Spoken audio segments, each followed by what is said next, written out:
Hello hi എല്ലാവർക്കും പുതിയൊരു വീഡിയോയിലേക്ക് സ്വാഗതം. നമ്മളുണ്ടല്ലോ ജീവിതത്തിൽ നമുക്ക് ഏറ്റവും കൂടുതൽ സഹിക്കാൻ പറ്റാത്തൊരു കാര്യം ഉണ്ടെങ്കിൽ അപമാനം. നമ്മൾ ചെയ്യാത്ത കാര്യം ചെയ്തെന്ന് പറയുമ്പോൾ നമുക്കത് ആർക്കും സഹിക്കാൻ പറ്റില്ല. എനിക്ക് തോന്നുന്നു അത് പബ്ലിക്കിൽ വന്നിട്ട് നാണം കെടുത്തുമ്പോണ്ടല്ലോ അത് തീരെ സഹിക്കാൻ പറ്റില്ല. അങ്ങനെ കഴിഞ്ഞ പ്രാവശ്യം മരിച്ചൊരു സാറുണ്ട്, എനിക്ക് തോന്നുന്നത് നവീൻ ബാബു സാറ്. ഇതേമാതിരി തന്നെ ചിലർക്കുണ്ടല്ലോ അതിങ്ങനെ പബ്ലിക്കിൽ നമ്മൾ ചെയ്യാത്തൊരു കാര്യം വന്ന് പറയുമ്പോൾ ഇതുവരെക്കും ജീവിതത്തിലൊരു കളങ്കം പോലും ചെയ്യാത്ത ആൾക്കാർക്കാവുമ്പോൾ അത് തീരെ സഹിക്കാൻ പറ്റില്ല. അപ്പോൾ അവർ വിചാരിക്കും ഞാൻ ഇങ്ങനെ നാണം കെട്ട് ജീവിക്കുന്നത് എന്തിനാണ് എന്നുള്ളത് വെച്ചിട്ടാണ് ചിലവർ പോകുന്നത്. അതേമാതിരി തന്നെ ഇപ്പം രണ്ടാണുങ്ങളെ ജീവിതമാണ് ഇപ്പോൾ പോയത് ദീപക്കിൻ്റെതും നിൽക്കാൻ നവീൻ ബാബു സാറിൻ്റെ. കാരണം അന്ന് ആ വേദിയിലിരുന്നിട്ട് ആ സാറിനെ ഇരുത്തി അപമാനിച്ച ആ വീഡിയോസ് ഉണ്ടല്ലോ, അതിന്നും കാണുമ്പോൾ ഉണ്ടല്ലോ നമുക്ക് വെറുതെ ഒരു വേദിയിൽ വന്നിട്ട് അതും ഒരു പെണ്ണ് തന്നെയാണ്, ഇതും ഒരു പെണ്ണ് തന്നെയാണ്. നമ്മൾ തെറ്റ് ചെയ്താൽ അത് തെറ്റ് എന്ന് പറയണം. ആരായാലും ചില വേദനകളുണ്ടല്ലോ ആർക്കും സഹിക്കാൻ പറ്റില്ല. ഇരുത്തി അപമാനിക്കണ ഒരു കാര്യം ഉണ്ടല്ലോ, അതും പബ്ലിക്കലി കൊടുത്തിട്ട് എൻ്റെ അമ്മ അച്ഛനും കാണുമ്പോൾ, എൻ്റെ മക്കളത് കാണുമ്പോൾ ചെയ്യാത്ത കുറ്റത്തിനാണ് ഞാൻ ഈ ബലിയാടാവുന്നത് എന്നുള്ളൊരു കാര്യമുണ്ടല്ലോ, അതൊരുവിധം ആർക്കും സഹിക്കാൻ പറ്റില്ല. ചെയ്യാത്തവർക്കാണെങ്കിലും സഹിക്കാൻ പറ്റില്ല. അപ്പോൾ അവർ ആദ്യം ഉദ്ദേശിക്കുന്നത് എന്താണെന്ന് ഇത് തെളിയിക്കാനൊന്നല്ല നോക്കണം, മരിക്കാം. അതും വിദ്യാഭ്യാസമുള്ളവരായിരിക്കാം, വിദ്യാഭ്യാസം ഇല്ലാത്തവർ. ചിലർ നമുക്കത് സഹിക്കാൻ പറ്റാത്ത കാര്യങ്ങളുണ്ട്. അത് ആരുടെ ജീവിതത്തിലാണെങ്കിലും ഇല്ലാത്ത കാര്യങ്ങൾ പറഞ്ഞുണ്ടാക്കുമ്പോൾ ഒരിക്കലും സഹിക്കാൻ പറ്റില്ല. എന്നിട്ട് വന്നിട്ട് ഇന്നലെ വന്നിട്ട് കുറേ ആൾക്കാർ വന്ന് ന്യായീകരിക്കണ ഒരു വീഡിയോ ഞാൻ കണ്ടു. 2 പെണ്ണുങ്ങളാണ് ഒരു ചാനലിൽ ഇൻ്റർവ്യൂക്ക് ഇരുന്നിട്ട് പറയണം. വിളിക്കാനൊക്കെയാണോ, ആൾക്കൂട്ട വിചാരണ നടത്താനാണോ, അതിനുള്ള ഒരു സൗകര്യം കേരള പോലീസ് ചെയ്തെന്നില്ല എന്നാണോ എല്ലാവരും കൂടി വിഷമിക്കുന്നത്? ആ സ്ത്രീയുടെ നിയമപരമായ എല്ലാവിധ അവകാശങ്ങളുമാണ് യാതൊരു രീതിയിലും പരിക്ക് പറ്റാതെ ഫെയർ ട്രയലിനെ ഫേസ് ചെയ്യാൻ പറ്റുക എന്നുള്ളത്. അത് ഒരുക്കി കൊടുക്കേണ്ടത് പോലീസിന് ഉത്തരവാദിത്തമാണ്. അവര് കുറ്റവാളിയായി ആരോപിതയായിട്ടുള്ള സ്ത്രീയാണ്, ശരിയാണ്.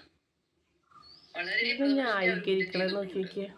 അവരെ അറസ്റ്റ് ചെയ്യേണ്ട പ്രോട്ടോകോൾ മുഴുവൻ പാലിക്കുകയും വേണം. അവരുടെ ജീവന്റെ സുരക്ഷ, അവരുടെ അവർക്ക് ഡിഗ്നിറ്റി ഉണ്ട്. അവർ വേറെ ആളുടെ ഡിഗ്നിറ്റി തകർത്തു എന്ന് വെച്ചിട്ട് അവരുടെ ഡിഗ്നിറ്റി തകർക്കാൻ നമുക്ക് ആരെങ്കിലും അവകാശമുണ്ടോ? അപ്പൊ അവരുടെ ഡിഗ്നിറ്റി തുടങ്ങിയ എല്ലാ കാര്യങ്ങളും പ്രൊട്ടക്ട് ചെയ്യേണ്ടത് പോലീസിന്റെ ബാധ്യതയാണ്, ഉത്തരവാദിത്തമാണ്.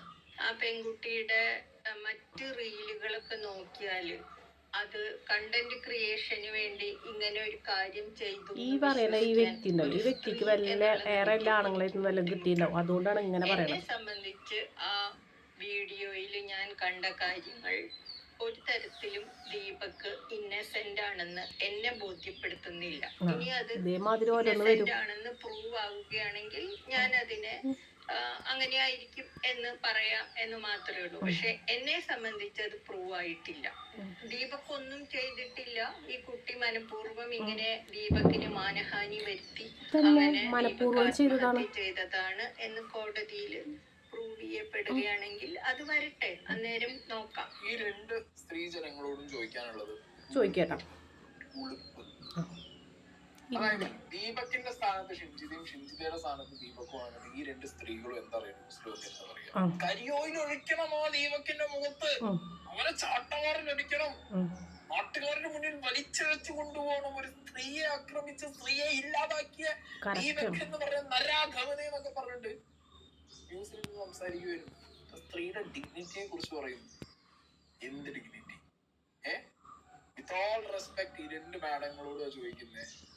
ദീപക് ഡിഗ്നിറ്റി നഷ്ടപ്പെട്ടത് കൊണ്ട് ജീവൻ അവസാനിപ്പിച്ച ഒരുത്തരാണ്. അവന്റെ ഡിഗ്നിറ്റി കളഞ്ഞത് ഈ പറഞ്ഞ ഷംജിതയാണ്.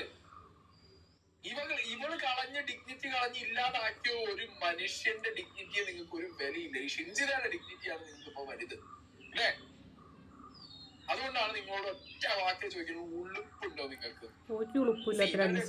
ഒരു വിഷയം എന്താ വെച്ചാൽ ലൈഫിൽ ഏതെങ്കിലും ഒരു ആണിൽ നിന്ന് ഒരു ബാഡ് എക്സ്പീരിയൻസ്, അവരുടെ ലൈഫ് എക്സ്പീരിയൻസ് അവർക്ക് കിട്ടിക്കാണും. സത്യം. അവർ ആ ഒരു സാധനം എടുത്തു വെച്ച് നാട്ടിലുള്ള എല്ലാ പുരുഷന്മാരും അങ്ങനെ ബാഡാണ് എന്നുള്ളൊരു ഓഡിറ്റിലേക്ക് എത്തും.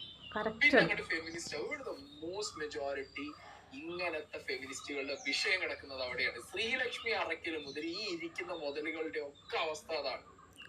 ഇവരാരും ഫെമിനിസോ അല്ലെങ്കിൽ ഫെമിനിസം എന്താന്ന് പറയില്ല, ഫെമിനിസ്റ്റുകളാണെന്ന് ഞാൻ പറയില്ല.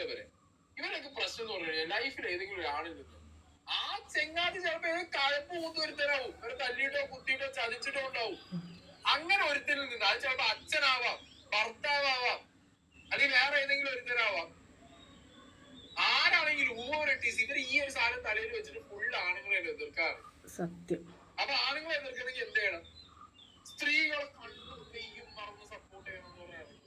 ഇത് എത്ര ക്രൈം ചെയ്ത പെണ്ണാണെങ്കിൽ അവർക്ക് ഒരു സപ്പോർട്ട് ചെയ്യും. അപ്പുറത്തെ ആ ലെവൽ ഓഫ് മണ്ടത്തികളാണ് ഇങ്ങനത്തെ ഫെമിനിസം വളർത്തുന്ന ആളുകൾ എനിക്ക് പറയുന്നത്. അങ്ങനെ ഒരു ഐറ്റമാണ് ഈ ശ്രീലക്ഷ്മി അറക്കൽ.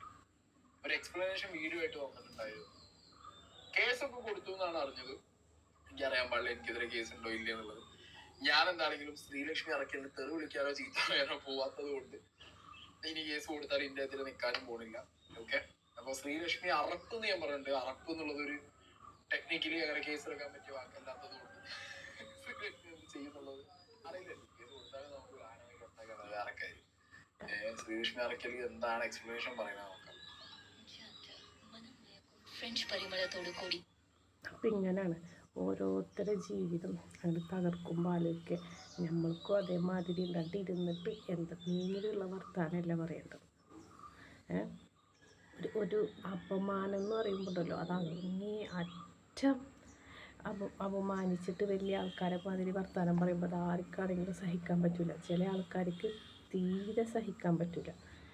എന്നിട്ട് വന്നിട്ട് ഞാൻ അത് കണ്ടു, എന്ത് കണ്ടെന്നാണ് നിങ്ങൾ ഈ പറയണത്? ഇരുന്ന് ന്യായീകരിക്കുമ്പോൾ ഉണ്ടല്ലോ ആ വീഡിയോ കറക്റ്റായിട്ടിരുന്ന് കാണും. എന്നിട്ട് അതിനെക്കുറിച്ച് പറയും. ഒരാളെ ജീവിതം പോയിട്ട് നമ്മൾക്കാർക്കുമല്ല നഷ്ടപ്പെടുന്നത്, അതിൻ്റെ സ്വന്തം അമ്മക്കും അച്ഛനക്കും നമ്മൾക്കൊക്കെ ഇങ്ങനെ പറയാം. എന്നിട്ട് മറിച്ചും പിടിച്ച് നമ്മൾ കൊണ്ടുപോകുന്ന ഓരോ കാര്യങ്ങൾ ഇതേമാതിരി തന്നെ ഇരുത്തി അപമാനിച്ച ഒരു സാറുണ്ടായിരുന്നു കഴിഞ്ഞല്ലോ. അതേമാതിരി തന്നെ ആ സാറിൻ്റെ ആത്മഹത്യ. അപ്പോൾ ഓരോന്ന് ചെയ്തു വെക്കുമ്പോൾ ഇനി ഇതുപോലെ ഒരു പെണ്ണ് പ്രതികരിക്കാൻ വേണ്ടി മടിക്കും. നാളെ ഇത് നമുക്ക് വേണ്ടി എല്ലാവർക്കും വേണ്ടി പറയുന്നത്. നാളെ എല്ലാവരും യാത്ര ചെയ്യാനുള്ള ഇപ്പൊ വീഡിയോ ചെയ്തോണ്ടിരിക്കുന്ന യൂട്യൂബേഴ്സ് എന്താ ചെയ്തിരുന്നത്? ഇവൾക്ക് തന്നയില്ല, ഇവള് വെടിയാണ്, ഇവള് മറ്റൊരാളെന്നൊക്കെ പറഞ്ഞ് ഇങ്ങനെ ഈ കമന്റ് ചെയ്യാൻ വേണ്ടിട്ട് ഇതുപോലെ വീഡിയോ ചെയ്തതുപോലെ കമന്റ് ചെയ്യാൻ വേണ്ടിട്ട് ആൾക്കാരെ പ്രേരിപ്പിച്ചുകൊണ്ടിരിക്കുക ചെയ്യുന്നത്. അപ്പൊ അത് സൈബർ ബുള്ളിങ് അല്ലേ? നിങ്ങൾ അവർ തമ്മിൽ എന്താ വ്യത്യാസം? പിന്നെ നിങ്ങൾക്ക് ഞാൻ പറയുന്നത് വിമർശിക്കാനുള്ള റൈറ്റ് ഉണ്ട്. പക്ഷെ എന്തുകൊണ്ട് വെടി എന്ന് പറയുന്നു? ഞാൻ എവിടെയെങ്കിലും പൈസ മേടിച്ചിട്ട് സെക്സ് ചെയ്യാൻ പോകും നിങ്ങൾ ആരെങ്കിലും കണ്ടോ?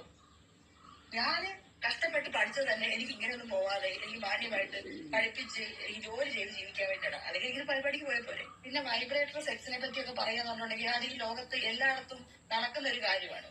അത് ഫീമെയിൽ ബോഡിയുടെ ഓട്ടോണമിയായിട്ട് ബന്ധപ്പെട്ട കാര്യമാണ്. അതിനെപ്പറ്റി പറയുന്നതുകൊണ്ട് സ്ത്രീയുടെ സെക്ഷ്വാലിറ്റിനെ പറ്റി സംസാരിക്കുന്നതുകൊണ്ട് ഒരാൾ വെടിയാണില്ല. അതാണ് ഈ എഡ്യൂക്കേഷൻ എന്ന് പറയുന്നത്, അറിവ് എന്ന് പറയുന്നത്. സൈബർ ബുള്ളിങ് വരുമെന്ന് പേടിച്ചുള്ള കാരണം വേറൊരു പെൺകുട്ടിയെ സൈബർ ബുള്ളി ചെയ്യാൻ വേണ്ടി ഇട്ട് കൊടുക്കുന്നു. അതിനെതിരെ ഞാൻ പറയുന്നു ആ പെണ്ണിന്റെ സൈബർ ബുള്ളി ചെയ്യരുത്, ആ പെണ്ണ് ആത്മഹത്യ ചെയ്യാൻ സംഭവിക്കുന്നു. അപ്പൊ നിങ്ങളെല്ലാം കൂടെ എന്നെ സൈബർ ബുള്ളി ചെയ്യുന്നു. ഇതെന്താണ് ഇവിടെ വ്യത്യാസമുള്ളത്? പിന്നെ കാലാകാലങ്ങളായിട്ട് ഇവിടെ സ്ത്രീകൾ അനുഭവിച്ചുകൊണ്ടിരിക്കുന്ന, പെൺകുട്ടികൾ അനുഭവിച്ചുകൊണ്ടിരിക്കുന്ന, ട്യൂഷൻ ക്ലാസ്സിലൊക്കെ പോകുന്ന പെൺപിള്ളേർ അനുഭവിച്ചുകൊണ്ടിരിക്കുന്ന പീഡനം, ഈ ബസ്സുകൾ നടക്കാൻ പീഡനം, അതെങ്ങനെയാണ് കണ്ടില്ല എന്ന് അടിക്കാൻ വേണ്ടി പറ്റുന്നത്? എന്റെ മോളെ സ്ത്രീകൾ മാത്രമല്ല പുരുഷന്മാരും അനുഭവിക്കുന്നത്, അത് മനസ്സിലാക്കുക. പിള്ളേരൊക്കെ ബസ്സിൽ ട്രാവൽ ചെയ്യേണ്ട ആൾക്കാരല്ലേ? ഇതിനു മുമ്പ് പീഡിപ്പിക്കപ്പെട്ട ആൾക്കാർ ബസ്സിൽ വെച്ചിട്ട് മസ്തായി ആയിക്കോട്ടെ, അതുപോലെ തന്നെ ബാക്ക് പാക്കർ ആരെങ്കിലും ട്രാവൽ ചെയ്യുമ്പോൾ ഒത്തിരി അതൊക്കെ റിയൽ ആയിട്ടുള്ള അസോൾട്ടാണ്, നമുക്ക് 100% ഉറപ്പുള്ള കാര്യമാണ്. അതിന്റെ അടിയിൽ എന്തൊക്കെ കമന്റാണ് വരുന്നത്? എന്നോട് ഇന്നലെ ആരെങ്കിലും വിളിച്ചിട്ട് പറഞ്ഞു ഇനി ഇങ്ങനെ എക്സ്പീരിയൻസ് ഒന്നും ഞാൻ വീഡിയോ ഇടത്തില്ല. കാരണം എന്താ? അപ്പൊ അത്രയും ലോകത്തിന് എക്സ്പോഷർ ഉള്ള തുറന്നു പറയുമ്പോ ശ്രീലക്ഷ്മി അറക്കലിന്റെ നാവ് എവിടെ പോയിരുന്നു? വെട്ടി അങ്ങോട്ട് മാറ്റി വെച്ചു ആ സമയത്ത്, എന്നിട്ട് ഇപ്പോഴത്തെ ഫിക്സ് ചെയ്തതാണോ? അപ്പോ അവനവന്റെ ആളുകൾക്ക് വേണ്ടിയിട്ട് ഒരു സ്റ്റാൻഡ്, ബാക്കിയുള്ളവർക്ക് വേണ്ടി വേറൊരു സ്റ്റാൻഡ്. കറക്റ്റ്. കൊള്ളാലോ. അതാണ് ചില ആൾക്കാരുണ്ട് ഒന്നും അറിയാണ്ട് അവനവൻ്റെ ആൾക്കാർക്ക് വേണ്ടിയിട്ട് ഒരു സ്റ്റാൻഡ്, വേറുള്ളവർക്ക് വേണ്ടിയിട്ട് വേറെ ഒരു സ്റ്റാൻഡ്. എന്താ മനുഷ്യന്മാരുടെ അവസ്ഥ? അപ്പോൾ ഇത്രയുള്ള ലൈക്കും ഷെയറും കമൻറ്റും ഒന്നും ഞാനിതിൽ പറയുന്നില്ല. അപ്പോൾ ഓക്കെ, ബൈ.